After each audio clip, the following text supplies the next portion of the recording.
สบายดีบรรดาท่านที่เคารพนับถือและหักแพงทั้งหลายมื้อนี้พ่อใหญ่แก๊สสิมาอ่านประมวลกฎหมายอาญาปี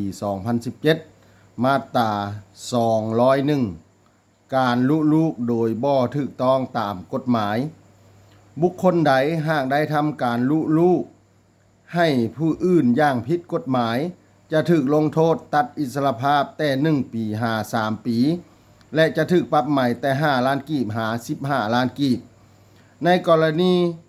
ที่ผู้กระทำผิดหากได้ทำการลุลูกให้ผู้อื่นเป็นอาจินหรือ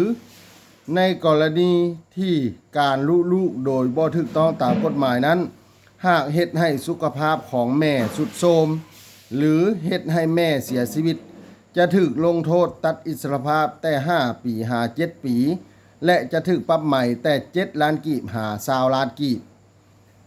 ผู้หญิงใดหากได้ทำการลุลูกด้วยตนเองหรือใช้ผู้อื่นเฮ็ดให้โดยบ่ถูกต้องตามกฎหมายจะถูกลงโทษตัดอิสรภาพแต่